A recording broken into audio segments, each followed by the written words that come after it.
Bismillahirrahmanirrahim. Assalamualaikum warahmatullahi wabarakatuh. Hamdan syukranillah, salaman wa salatan ala rasulillah.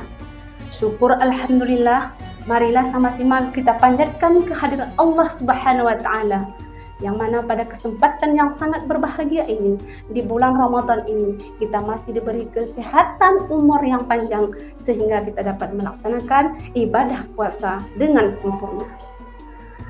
Selawat beserta salam tak jemu-jemunya dan tak bosan-bosannya kita sanjung sajikan ke penghulu alam Nabi besar Muhammad sallallahu alaihi wasallam, yang mana berkat perjuangan beliau dapat merubah pola pikir kita dari alam jahiliyah ke alam Islamiyah, dari alam yang gelap gulita ke alam penuh terang benderang seperti kita rasakan pada saat sekarang ini. Sahabatku SMDA TV yang sangat berbahagia, izinkan kami menyampaikan suatu surah yang potongan suratnya dalam surat Ibrahim ayat 7. Bismillahirrahmanirrahim. La in syakartum la azidannakum wa la in kafartum inna azabi lasyadid. Adapun makna daripada ayat tersebut, jika kamu bersyukur atas nikmatku, maka akan kutambah nikmat yang begitu banyak. Dan jika kamu akan ingkar atas nikmatku, maka azabku sangat pedih. Sahabatku SMDA TV yang berbahagia, adapun ayat tersebut menjelaskan bahwa kita umat Nabi Muhammad secara umumnya mengetahui bagaimana sifat sabar dan syukur tersebut.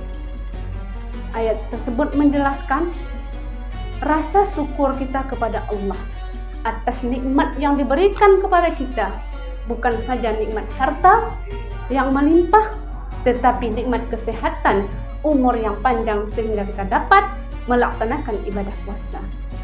Sedangkan rasa sabar kepada Allah itu bukan diam dengan satu keadaan, tapi melakukan atau optimis, tetap berusaha.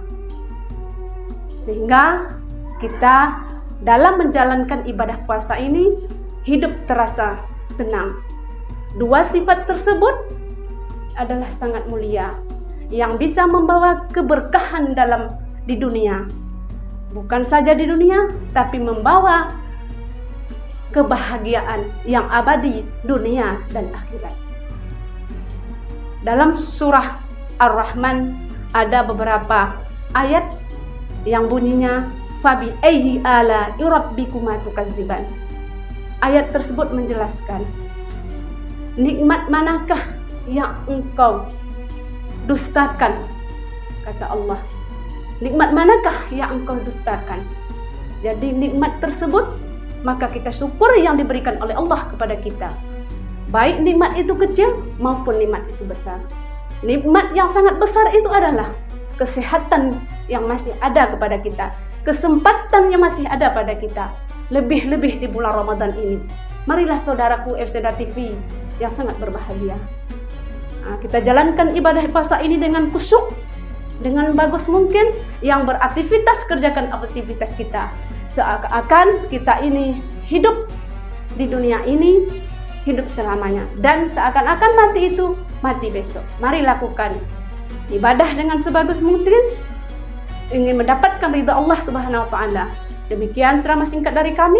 Saya akhiri, tiada gading yang terletak kalau retak bukanlah gading. Tiada manusia yang sempurna kalau sempurna bukanlah manusia. Hadanallahu wa iyyakum ajma'in. Assalamualaikum warahmatullahi wabarakatuh.